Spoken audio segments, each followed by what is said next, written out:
Do have some JD Vance to get to because man, that guy slays at interviews. He does all the interviews, doesn't matter how friendly they are or unfriendly they are. He is willing to sit down and talk with any of them.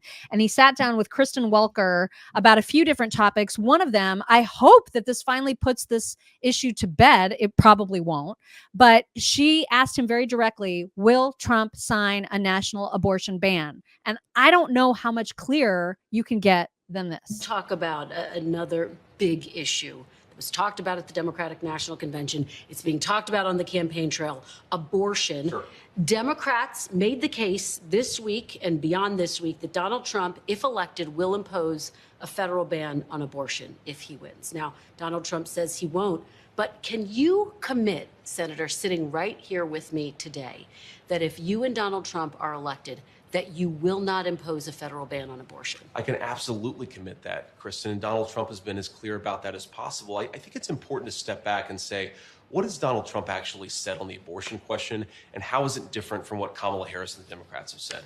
Donald Trump wants to end this culture war over this particular topic. If California wants to have a different abortion policy from Ohio, then Ohio has to respect California and California has to respect Ohio. Donald Trump's view is that we want the individual states and their individual cultures and their unique political sensibilities to make these decisions because we don't want to have a nonstop federal conflict over this issue. Whatever.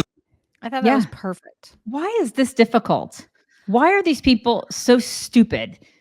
He leaves it to the states. He's not going to impose a federal ban. Quit trying to fearmonger. And then Obama has the audacity to get on stage and be like, the Republicans are fearmongering. No, you guys are doing that. Projection again much? This is precisely what they're doing with this issue. And all these women are running around with their heads on fire going, he's going to take our precious abortions away. We can't kill our babies anymore. No, he's not. He's not doing that at all. He just left it to the states. That's it. That's it. That's it. That's it. He also had a fantastic answer. It does get cut off right at the very end, but you'll hear what he's saying about the border. The real number is it's way too high, right? It's millions upon millions of illegal immigrants that have come in just since Kamala Harris became the border czar a few years ago. She was put in charge of the root causes of migration. Well, the root causes of migration, I would say, Kristen, is that Kamala Harris refuses to do her job as border czar. Now Mm-hmm. That's right. That's exactly right. Kenny is dominating. Right. Root dominating. Causes. What a bullshit thing to even say at this point. I know. Yeah. There was also a question about tariffs, which I thought he handled beautifully. Estimates vary. But how do you respond to that charge that Trump's tariffs would hurt the middle class? Yeah, so if you step back a little bit, Kristen, there's this whole thing that Kamala Harris did at the convention where she made a bunch of claims about what would happen and not enough actually reflection on what already happened, right? Because Donald Trump was already president. He used tariffs to bring manufacturing jobs back to our country, and I think he'll do it again.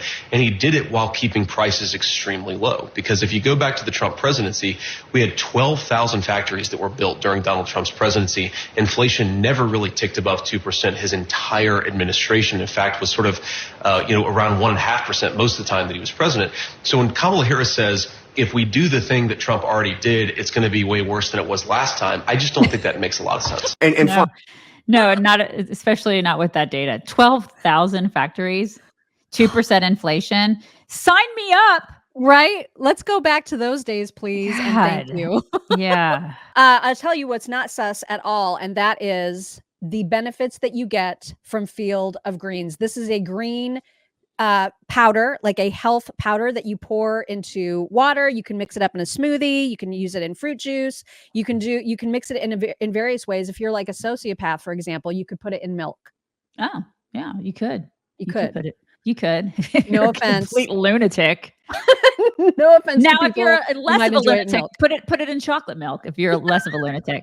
Okay, that's disgusting. That's gross because this tastes like a fruit drink. Okay, this is just one flavor. This is the wild berry. But what you need to know about Field of Greens is that if you're not a person who eats the required number of fruits and veggies in your diet every day, this is the way that you cheat. You get by getting all those nutrients from Field of Greens with a delicious drink.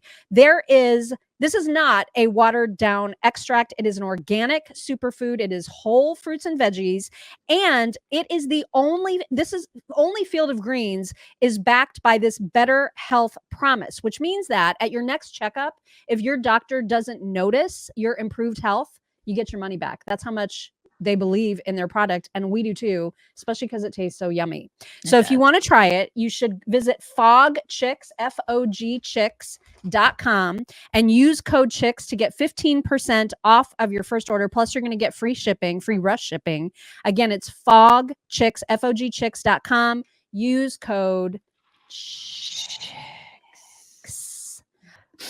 But probably the most masterful beatdown. And again, Jonathan Karl is so awful at his job. So they had a discussion about Minnesota specifically and gender reassignment and how Tim Walz, as governor, put in place these punishments for parents who refuse to do gender affirming care for their kids. Those kids can actually be taken away. And so Trump, when he talks about this on the campaign trail, he uses the word kidnap to describe what the government is doing to people's kids, which is not. It's accurate. It's kind of accurate. Yeah. So but if there's the government some fighting about this. If the government took my kid, that's kidnapping. That's the thing. And that's what Vance is trying to explain. Jonathan Karl tries his best to push back, but I think what Vance is so good at is just saying his name over and over again. You know what I mean? Same way he did with Kristen. Like the more he says it, the more you know that he's got him by the jugular. This is awesome. Only before you go, we commit to this race to kind of sticking to the facts. I mean, I heard Donald Trump give this speech in Montana he just gave, and he said that Tim Walz has signed a letter letting the state kidnap children to change their gender, that allowing pedophiles to claim, I mean, to be exempt from crimes. I mean, this is not true. It's not remotely true. Well, what President Trump said, and I haven't watched the whole rally. What he said was not true. What President Trump said, John, is that Tim Walz has supported taking children from their parents if the parents don't consent to gender reassignment. That is crazy. And by the way, Tim Walz gets on his high horse about mind your own damn business. One way of minding your own damn business, John, is to not try to take my children away from me if I have different moral views than you. He has not signed a law allowing the state to kidnap children to change their sexual identity. What I just explained to you, I would describe as kidnapping, John. He has absolutely done this stuff. It's not crazy, John. Come on. It's not what you should not be able to take people's children away from them. And that's not what he's proposed. If you disagree with decisions about gender reassignment, yes, he has proposed that, John. He absolutely has. We have a set of plans. You talk about sticking to the facts. Donald Trump and I have a set of plans to lower the cost of housing and food, to bring peace back to the world with American leadership. That is all that we want to do. And I think it's telling that the Harris administration is focused so much on these side issues instead of on the real substance why Americans are unhappy with Kamala Harris's leadership. To be clear, I just asked you about something that Donald Trump brought up, not something that the Harris campaign brought up. I was asking you about Donald Trump's words. I'm saying thank you. But John, the Harris campaign, what are their policy views? They don't have a policy position on their website. Should she sit down and answer tough questions with you? Yes, I think she should. Absolutely. Where is she? Well, but we respect the American people enough. We hope she'll be on the show soon. I hope so too, John, because the person who wants to be our president ought to sit down for some tough interviews. I'm willing to do it, and I wish she would too. All right. Yeah, exactly. And if somebody takes my kid, that's kidnapping. And that's exactly what's happening. This headline actually talks about how a Washington, D.C. family lost custody of their 16-year-old autistic son after refusing to let him transition. It's not like this doesn't happen. This is absolutely happening. You could tell that either John doesn't have kids or he's a crappy father.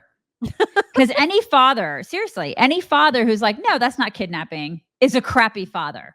Seriously. I wouldn't. Yeah. How do you defend this in any way? In any way. Especially if you're a father, that's gross. You have problems. And it's like somebody said, liberalism is a mental disorder. You cannot defend this. It's just, what is wrong with these people?